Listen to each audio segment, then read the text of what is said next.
अस्सलाम वालेकुम नाज़रीन, हाईटेक न्यूज़ के खबरनामे में आपका खैर मकदम है। मैं हूं नेहा खान। नजर डालते हैं आज की अहम खबरों पर।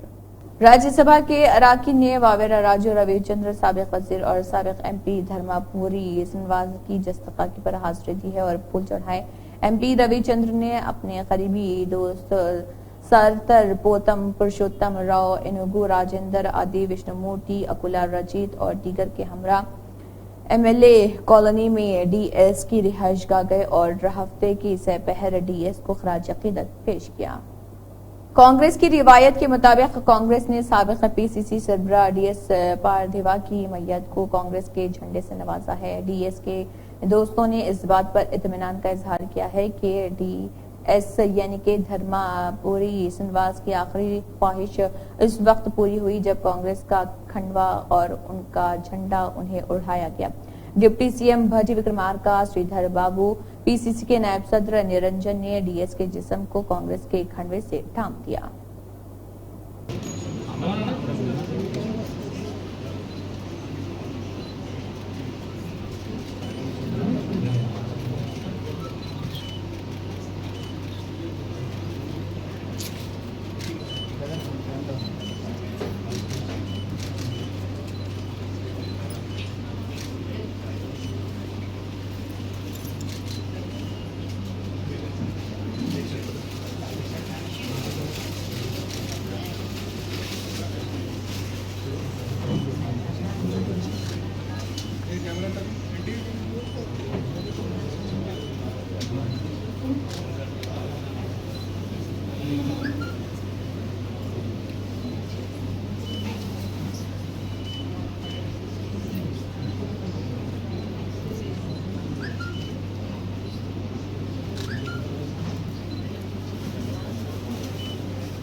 His last wish is fulfilled. In 1965 in school he said, "What is your last wish?" "I want to be drenched in national flag." He was my classmate. His last wish fulfilled. Thank God. Thank God.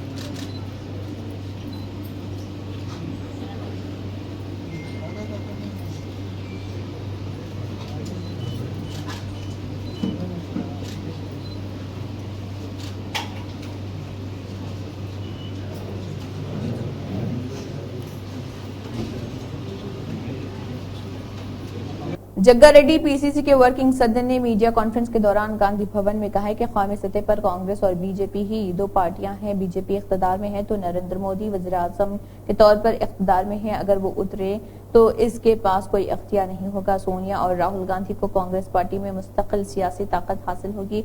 Modi का इख्तिदार आर्जी है, वो इख्तिदार छोड़ देंगे तो इख्तिदार नहीं रहेगा।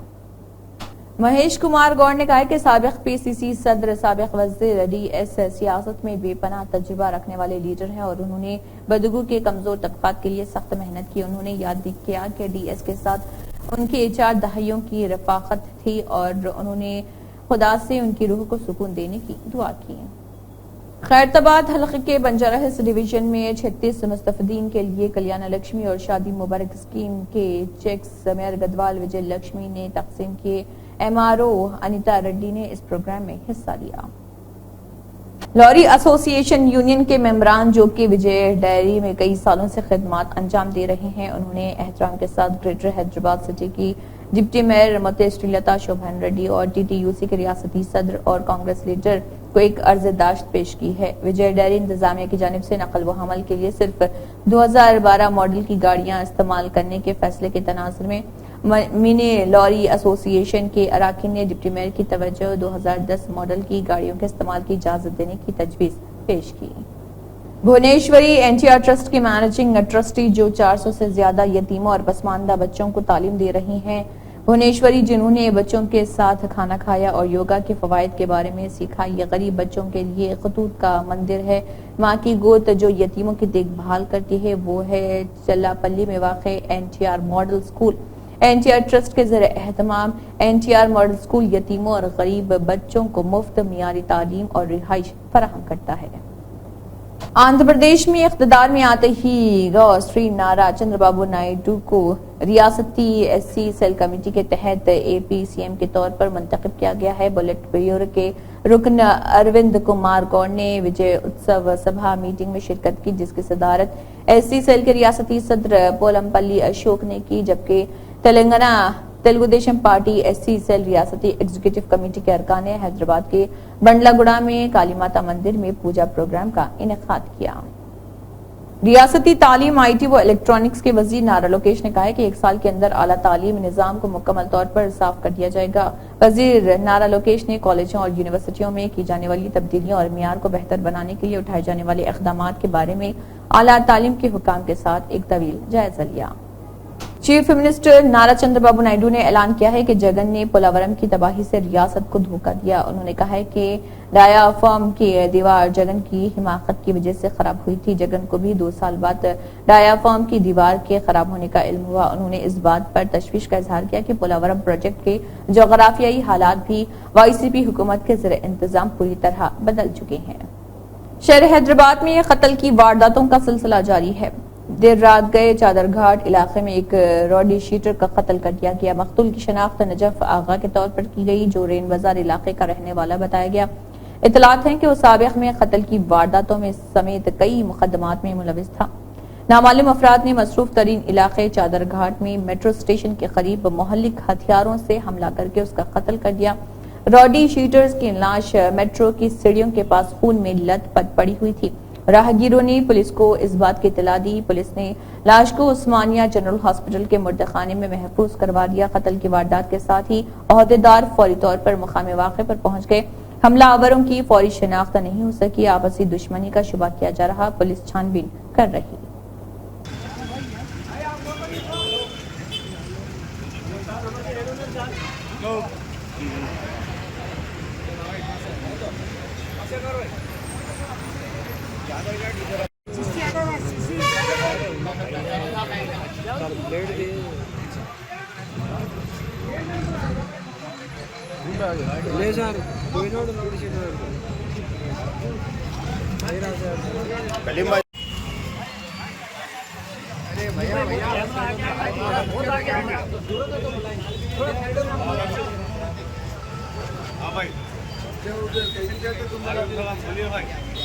ID card का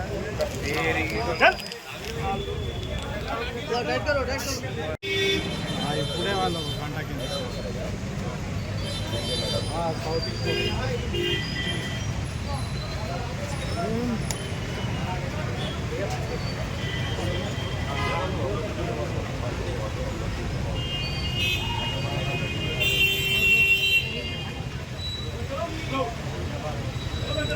हाथ पीछे कैमरा पीछे थोड़ा कैमरा पीछे करो। जलते हुए कैंप फायर से एक नौजवान पर लकड़ियों से हमला किया गया। मामले का इल्म होने पर मुतासरा के घर वालों ने चौराहों से हमला कर दिया है। घर के सामने कैंप फायर के साथ नौजवान पड़ोसियों ने पूछा कि घर के बीचों बीच कैंप फायर क्या है। तीनों नौजवान समीर जमीर सैयद ने कैंप फायर के दहकते अंगारों से अब्दुल्ला खान और वसीम पर हमला कर दिया। फौरी तौर पर दोनों खानदान के अफराद ने एक दूसरे पर चाकू से हमला कर दिया और जख्मी अब्दुल्ला खान और वसीम को तिब्बी इमदाद के लिए अस्पताल मुंतकिल कर दिया गया। हाँ, तो फोन की अंगार का डंडा फेंक दिए ऊपर, तो ये पूरा कल्ला जल गया, ये जल गया, कपड़े जल गए। हमारा बच्चा घर को आया, उससे से आके अम्मी ऐसा लड़ी हुई, वो संभालने का रहता नहीं, वो लिया दोनों हाथ पकड़ लेके कुछ भी नहीं करने दी, पकड़ ली हमारा बच्चा। देखो मारता हूँ करता हूँ बोला तो अपन ही 60 से डीचे मारा, गाली दिया, यहाँ मारा। वो दूसरे बच्चे कौन थे कि वो 3 जने मारे, 3-4 जने मारे। मैं मेरे बच्चे को पकड़ लेके ठहरी, मेरा बच्चा कुछ नहीं करा। फिर हमारे बच्चों को दूसरे बुलाते बोल के फिर मैं घर को लेके चली गई। यहाँ पर से दूसरे लोग आए, छुड़ाए। फिर अब मारे, कान कने खून जा रहा।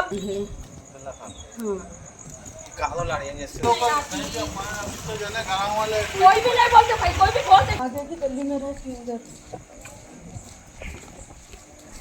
बच्चे का अब्दुल्ला खान उनकी दुकान पे जाते था, अब नहीं जा। यूथ सर्विसेज और स्पोर्ट्स जोन गाजीगुंड के महकमे ने एचएस पंचायत में इंटर स्कूल जोनल सतह के खेलों के मुकाबले जारी रखे हुए हैं। इवेंट का आगाज इंसदाद मंशियात के अहद से हुआ है। जोन खाजिगुंड के सरकारी और प्राइवेट इदारों के तलबा ने बड़े जोश व खरोश के साथ हिस्सा लिया। खिलाड़ियों को खेलों की सरगर्मियों में ज्यादा से ज्यादा हिस्सा लेने और मंशियात का इस्तेमाल और दीगर समाजी बुराइयों से दूर रहने की तलकीन की गई। तकरीबन 3200 तलबा ने बड़े जोश व खरोश से हिस्सा लिया। क्लास 9 की गर्ल्स हायर सेकेंडरी स्कूल से मैं ये कहना चाहती हूँ आज के खेलों पे, और पहली बात मैं ये करूँ, मैं सब अपने टीचरों से और अपने पीटी टीचर से भी बहुत शुक्रगुजार हूँ जिसने हमें इतनी खेल सिखाई और हमें मोटिवेट किया ये खेलने के लिए। और मैं शुक्रगुजार हूँ उन टीचरों से जो यहाँ पे अभी शामिल है और उन बच्चों से जिन्होंने यहाँ पे इसमें पार्टिसिपेशन किया है। और रही बात पहले ज़माने में लड़कियों को किसी भी तरह खेलने नहीं देते थे, कहते थे घर पे रहो, घर के कामें करो। लड़कियों को जिंदा भी दफन किया जाता था अरब में। और आज के दौर में लड़कियां भी खेलते हैं, लड़के भी खेलते हैं। जितना हक लड़कों को है उनसे भी ज़्यादा लड़कियों का हक है। और मैं शुक्रगुजार हूँ अपने पीटी टीचर से जिसने हमें इतना सिखाया और हमें मोटिवेट किया खेलने के लिए। हम पहले डरते थे खेलने के लिए, फिर सर ने हमें जब मोटिवेट किया आपको खेलना है तो हम यहाँ आए इसके लिए खेलने के लिए। बाकी शुक्रिया। क्या आप अपील करना चाहते हैं अपने स्टूडेंट के लिए, क्या मैसेज देना चाहते हो? किसके लिए? स्टूडेंट के लिए जो आपके साथ स्टूडेंट है, मेरे साथ जो अपने स्कूल से स्टूडेंट है, मैं उनके लिए ये मैसेज देना चाहती हूँ। उनको भी सर ने बहुत मोटिवेट किया यहाँ पे आने के लिए। वो डरते थे लेकिन सर ने जब उन्हें समझाया कैसे खेलना है, डरो मत, हार जीत लाइफ में होता रहता है, तो फिर हम यहाँ आए खेलने के लिए। उनको भी हम साथ लाए, उन्होंने भी बहुत अच्छा खेला। चाहे हार या जीत से कोई मतलब नहीं है, लेकिन मेहनत करनी पड़ती है। मेरा नाम फैज़ान निसार और मैं GHS पांचत का स्टूडेंट हूँ। तो आज हमारे यहाँ जो टूर्नामेंट जो जोनल लेवल ने ऑर्गेनाइज़ किया था, काफ़ी अच्छे से किया, काफ़ी डिसिप्लिन रहा। और जो ये टूर्नामेंट्स है ये आगे भी होनी चाहिए क्योंकि हमारा जो यूथ है वो ड्रग्स से बचे और ड्रग्स के तला मुब्तला ना हो। तो हम जोनल लेवल से यही गुजारिश करते हैं कि वो आगे भी ऐसे ही टूर्नामेंट्स जो है ऑर्गेनाइज़ करे ताकि जो आने वाली यूथ है, जो यंगस्टर्स है, वो ड्रग्स से बचे। क्या मैसेज रहेगी आपकी यूथ के लिए? बस यही रहेगी कि पहले जिस तरह हमें मौका नहीं दिया जाता था खेलने के लिए, आगे हमें मौका दिया जाए ताकि हम भी किसी लेवल तक पहुँचे, क्योंकि कश्मीर में कहीं भी टैलेंट की कमी नहीं है, बहुत ज़्यादा टैलेंट है कश्मीर में। CPI नेशनल एग्जीक्यूटिव कमेटी के अरकान चाडा वेंकट रेड्डी ने साबिक वज़ीर डी श्रीनिवास के इंतकाल पर ताज़ियत का इजहार किया है। उन्होंने याद किया कि डी श्रीनिवास जब उनके MLA थे तो वजीर रह चुके बाएं बाजू के करीबी लोगों का कहना था कि उन्होंने जिंदगी भर जमहूरी इक़्तिदार को बरकरार रखा। चाडा वेंकट रेड्डी ने कहा है कि उन्होंने PCC सदर और साबिक वजीर की हैसियत से भी मिसाली काम किया।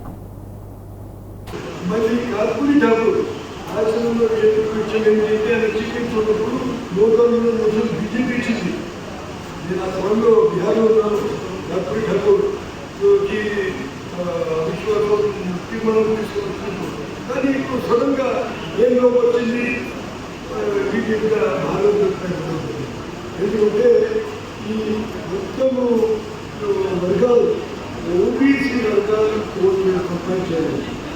మరి మొత్తం ఎక్సర్సైజ్ చేస్తున్నా కూడా మొత్తం మన ఓటర్స్ మెచ్యూరిటీ చూపించాలి. మొత్తం విశ్లేషణ చేసిన వాళ్ళు ఫస్ట్ సెకండ్ ఓటర్స్ తర్వాతనే అందరూ చెప్పారు 200తో ఎక్కువ వాళ్ళు పాస్ చేయడం అంటే చాలా ఇబ్బంది. మొత్తం ఎలక్ట్రానిక్ మీడియా, ప్రింట్ మీడియా తప్పకుండా ఇచ్చారు, కానీ ఫలితం ఈ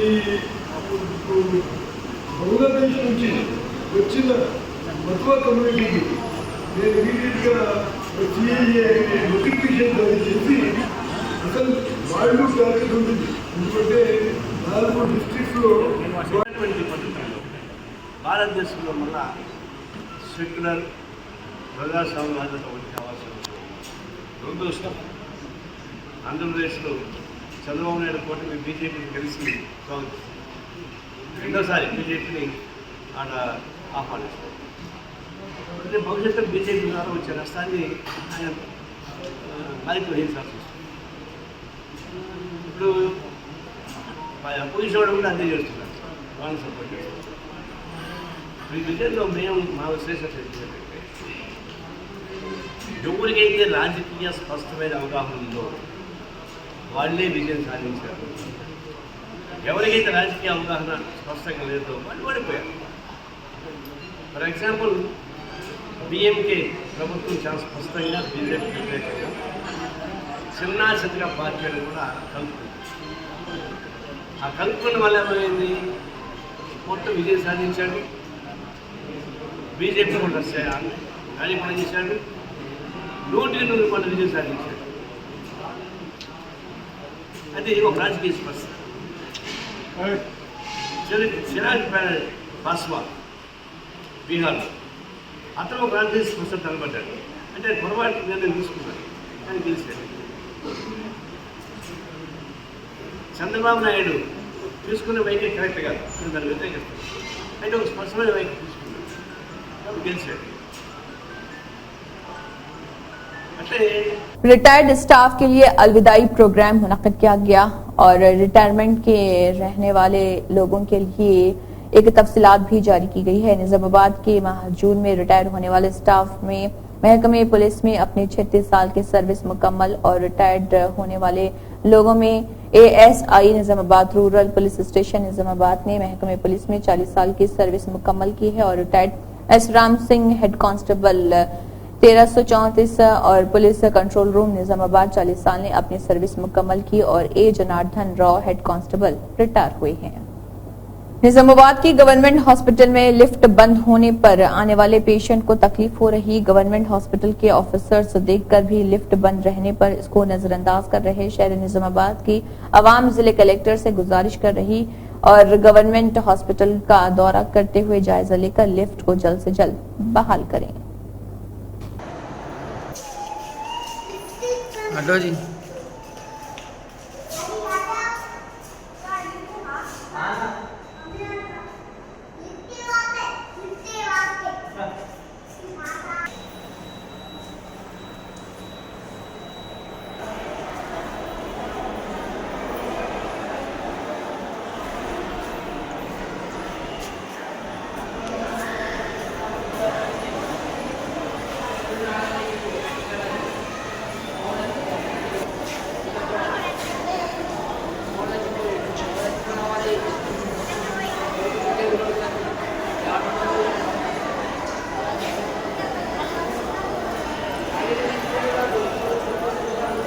चेयरमैन TGMFC ओबेदुल्ला कोतवाल ने BR अम्बेडकर तेलंगाना सेक्रेटेरिएट 6वीं मंजिल पर आने वाले मुहर्रम के लिए जायजा और तैयारी के इंतजामात के इजलास में शिरकत की, जिसमें वजीर incharge Hyderabad MLAs, MLC chairman Hyderabad के शिया मजहबी उमायदीन और मुख्तलिफ महकमों के दीगर ओहदेदारान मौजूद थे। सुनील डिम्पल ने नीट के तलबा से नौजवानों से नीट इम्तिहानात के घोटाले और मनसूखी के खिलाफ मुत्तहिद होने और तैयार रहने की अपील की है। उन्होंने नौजवानों से भी अपील की कि वो CUTE, JKSSB, PSC इम्तिहानात स्कैंस के खिलाफ मुत्तहिद हो जाएं। एलिजिबिलिटी एंट्रेंस टेस्ट का घोटाला, जिसमें लाखों स्टूडेंट्स की तरफ करोड़ों स्टूडेंट्स के भविष्य के साथ खेला गया है और जो एक स्कैंडल हुआ है, स्कैम हुआ है, ये भारतीय जनता पार्टी की सरकार के दौरान स्कैम हुआ है। और हम ये चाहते हैं कि तमाम NET के कम से कम भी 50,000 से ज्यादा स्टूडेंट्स हमारे जम्मू कश्मीर के हैं, उन्होंने भी इसमें फॉर्म भरे हुए थे। करोड़ों रुपए फॉर्म्स के ऊपर खर्चने के बाद फॉर्म और एग्जाम्स कैंसिल कर दिए जाते हैं। वो करोड़ों रुपया कहां गया मोदी जी? वो करोड़ों रुपया कहां गया होम मिनिस्टर अमित शाह जी? उसका क्या हिसाब है? हम यार मांग करते हैं कि जो एजुकेशन मिनिस्टर है उसे बिना समय गवाए और जो NTA का जो चेयरमैन होता है, जो हेड होता है, उसे जल्द से जल्द बर्खास्त किया जाए और गिरफ्तार किया जाए और शिक्षा मंत्री एजुकेशन मिनिस्टर को बिना समय गवाए इस्तीफा देना चाहिए, नंबर 1। और इसके साथ साथ ये खिलवाड़ नीट के साथ खरबों रुपए इकट्ठा किया और अपने इश्तिहारों के ऊपर, मोदी जी के इश्तिहारों के ऊपर कहेंगे, भारतीय जनता पार्टी के इश्तिहारों के ऊपर बेरहमी से खर्च किया गया। लेकिन उनका हिसाब दे, आपने तो एग्जाम रद्द कर दिया, कैंसिल कर दिया नीट का। और ऐसे घोटाले तो जम्मू कश्मीर में भी हुए हैं। JKSSB में पब्लिक सर्विस कमीशन में CUTE में क्यूट में के दौरान कौन हिसाब करेगा इसका?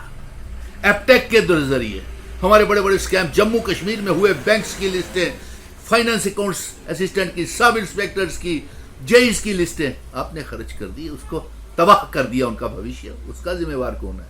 मैं NET के स्टूडेंट से गुजारिश करूंगा, जम्मू कश्मीर के कम से कम 50,000 हैं, वो इकट्ठे हो जाएं और हमारे मिशन स्टेटहुड के दरवाजे हमेशा खुले रहेंगे, चाहे कोई पार्टी जम्मू कश्मीर में NEET का मसला नहीं उठाए, लेकिन हमारे दरवाजे खुले हुए हैं। हम तमाम नौजवानों के साथ हैं। सुनील डिंपल को शाना बशाना आप पाएंगे और आने वाले मौके के ऊपर हम जम्मू कश्मीर में बच्चों के साथ इतने बड़े घोटाले और वो स्कैम्स नहीं होने देंगे, ये हमारा वादा रहा। और असेंबली के चुनावों के बाद ये नौजवानों के साथ, मैं 18 और 40 साल के बीच के नौजवानों से गुजारिश करूंगा कि आप भी जम्मू कश्मीर में इकट्ठे हो जाएं। मैं बड़े स्तर के ऊपर एक जन आंदोलन शुरू करने जा रहा हूं। अभी तक हमारे डेली वेजर्स को रहबरे खेल, टीचर्स, जंगलात, सेहत, SPOs, विलेज डिफेंस कमेटीज के मेंबर, SRO 43 के बच्चे, फायर एंड इमरजेंसीज के बच्चे, home guards, anganwadi workers, land owners, किसी के साथ भी इन्होंने इंसाफ नहीं दिया और बेरहमी की इनके साथ। ये पेपर आखिर लीक कैसे हो जाते हैं? इतने पेपर तो जम्मू कश्मीर में भी लीक हुए हैं। इसलिए हम ये कहेंगे कि NEET के बच्चे जो हैं वो इकट्ठे हो जाएं। हमारे दरवाजे हर समय खुले हैं, हम आपके साथ हैं। जहां चलना है चलिए, भूख हड़ताल, धरने, प्रदर्शन करने हैं, हम आपके साथ खड़े हैं और अपने बच्चों के, नौजवानों के भविष्य के साथ खिलवाड़ नहीं होने देंगे। भैंसा के खानगी Sai Supriya multi speciality hospital में सर्जरी ऑपरेशन के बाद 14 साल लड़की पल्लवी फौत हो गई, जिस पर मुतवफी के अफराद खानदान और रिश्तेदारों ने साई सुप्रिया मल्टी स्पेशलिटी के बाहर जबरदस्त एहतजाज मुनज़्ज़म करते हुए डॉक्टर पर लड़की को मारने का इल्जाम आयद किया और भैंसा पुलिस स्टेशन में शिकायत दर्ज करवाई, जिस पर भैंसा पुलिस ने मुतवफी लड़की को पोस्टमार्टम के लिए निर्मल जिले मुस्तकिल गवर्नमेंट हॉस्पिटल मुंतकिल किया। సాయంత్రం 6 గంటలకు పల్లెమైన పేషెంట్ సార్ మేము ఇక్కడ అడ్మిట్ చేయడం జరిగింది. అడ్మిట్ చేసిన తర్వాత blood test, body fitness, scanning తర్వాత కూడా స్కానింగ్లో ఆయనకి ఏం అర్థం కాకపోతే మళ్ళీ ఏమన్నా అంటే సిటీ స్కాన్ చేసుకురమ్మన్నారు. సిటీ స్కాన్ చేసుకొచ్చిన తర్వాత లోపల కొద్దిగా చీము ఉన్నది బాబు అంటే, సార్ చేయండి ఆపరేషన్ అని మేము చెప్పడం జరిగింది. సార్ చెప్పిన తర్వాత లోపల తీసుకెళ్ళి ఆపరేషన్ చేసిన తర్వాత ఏమన్నా అంటే పేగులకు రంధ్రాలు పడ్డాయని మళ్ళీ చెప్తున్నాడు, కానీ ముందు పేగులకు రంధ్రాలు పడ్డాయని చెప్పలేదు. ఏది ఏర్పడ్డా ఈ డాక్టర్లు ఈ రోజు ఏ ఆపరేషన్ చేసినా లోపల ఏమున్నది స్కానింగ్లో అంత ఏర్పడుతుంది, సిటీ స్కాన్ అయితే టోటల్ ఏర్పడుతుంది. అటువంటిప్పుడు ఈయనకు సాధ్యమైతేనే ఆపరేషన్ చేసేది ఉండే, సాధ్యం కాకపోతే ఇది మాకు ఆపరేషన్ నాకు కాదు, మీకు పైగా నా రెఫర్ చేస్తా, మీరు అక్కడికి వెళ్ళండి అని చెప్తే నేను తీసుకుపోయే వాళ్ళం. కానీ ఆ మాట ఆయన చెప్పలేదు. ఏమనంటే ఏమంటే 100లో ఒకళ్ళు చచ్చిపోతారు ఇటువంటి వాళ్ళు అని చెప్తే నేను అదే అడిగిన, సార్ 100 మందిని ఏదైనా బతికి ఉండొచ్చు, మీరు డాక్టర్లు, మీరు దేవుళ్ళు, మేము వ్యవసాయం చేస్తాం సార్, మేము మిమ్మల్ని నమ్ముతాం, మీరు దేవుడితో సమానము అని మేము ఆయనకు చెప్పడం జరిగింది. 100 మందిలో ఒకళ్ళు వస్తారంటే దాని అర్థం ఏమంటే నీ మాటనే మాట్లాడుతున్న డాక్టర్ గారు, మీరు ఈ బాడీ మీద ఎంత ఫిట్నెస్ చేయగలుగుతారు, ఆ బాడీ ఎంత ఫిట్నెస్ ఉన్నది, బ్లడ్ రిపోర్ట్ కరెక్ట్ ఉందా లేదా, యూరిన్ రిపోర్ట్ కరెక్ట్ ఉందా లేదా, హార్ట్ రిపోర్ట్ కరెక్ట్ ఉందా లేదా అన్ని గమనిస్తేనే దీని మీద పర్సెంటేజ్ చెప్పండి. దీని మీద పర్సెంటేజ్ చెప్పి 90% బతకది పై 10% బతకది, మరి మీ ఇష్టం, చేయమంటే చేస్తా, చెయ్యన్న ఉద్దేశంతో మాట్లాడితే మాకు కూడా ఏమైనా అర్థమవుతుండే. పై డాక్టర్ దగ్గరికి వెళ్ళిన హైదరాబాద్ తీసుకెళ్తుంటే, నిజామాబాద్ తీసుకెళ్తుంటే, తీసుకుపోయిన తర్వాత మా అదృష్టం సస్త చేస్తుండే, బతక పెడుతుండే. ఆ మాట కూడా చెప్పలేదు. మేము even doctor Santosh consult doctor తోటి వచ్చినాం సార్ ఇక్కడికి. ఎక్కడంటే ఇక్కడ BMS MD మాదిరి MD డాక్టర్ ఉన్నాడు, ఆయన కన్సల్ట్ డాక్టర్ తో వచ్చిన, వీళ్ళు వ్యవసాయం చేసేవాళ్ళు, వీళ్ళకి తెలకుండా కన్సల్ట్ డాక్టర్ కన్నా కనీసం చెప్పి ఇగో మీ పేషెంట్ సంగతి ఇట్లా ఉన్నది, మరి చెయ్యమంటే చేస్తా, వాళ్ళని అడగండి, లేకపోతే చెయ్యని. ఈవెన్ ఆయనకు కూడా ఇంటిమేషన్ లేకుండా తీసుకుపోయి ఆపరేషన్ చేస్తే సక్సెస్ అయినా చేసేది ఉంటుంది. ఆయన ప్రాణాన్ని ఆంబెటెక్స్ అన్నావు, చీములు ఎత్తురన్నావు, మేము అడిగినాడు పేగుల పొక్కలు అసలు డాక్టర్వా, గాడిదలు కాస్టేవుడివా, గాడిదలు కాస్టేవాళ్ళు లెక్కనే మాట్లాడుతున్నాం. దుర్మార్గపు డాక్టర్ సార్ వీడు. ఇంతకు ముందు కూడా మా కోవిడ్ పేషెంట్ ఒకటి చచ్చిపోయింది సార్ ఇట్లనే. మేము ఆయన ఓల్డేజ్ ఉండే కాబట్టి మేము పట్టించుకోలేదు, ఎందుకంటే ఆయనకు ఒంట్లో బీమార్లు బాగుండవచ్చు, దీనివల్ల చావకపోవచ్చు అని మేము అనుకున్నాం. కానీ స్పష్టంగా ఈ రోజు 15 సంవత్సరాల అమ్మాయి స్పష్టంగా అమ్మాయికి ఫిట్నెస్ లేదంటే బీపీ డౌన్ అయితే సిగ్గు లేకుండా మాట్లాడుతున్నాడు. మేము అడిగితే మమ్మల్ని निर्मल जिले एसपी जानकी शर्मिला की हिदायत और भैंसा एएसपी कांतिलाल सुभाष पाटिल की क़ियादत में भैंसा टाउन सीआई राजा रेड्डी और एसआई शरीफ नारायण सिंह ने भैंसा के मुख्तलिफ दुकानों पर धावा करते हुए तकरीबन 6 लाख रुपए मालियत का गुटखा जब्त किया। भैंसा एएसपी कांतिलाल सुभाष पाटिल और टाउन सीआई राजा रेड्डी ने कहा है कि ममनुआ गुटखा और तंबाकू से मुतल्लिक अशिया की खरीद व फरोख्त, मुंतकिल या जखीरा करने वालों के खिलाफ सख्त कार्रवाई की जाएगी। इसी के साथ हाईटेक न्यूज खबरनामा इख्तिताम को पहुंचता है। अल्लाह हाफिज।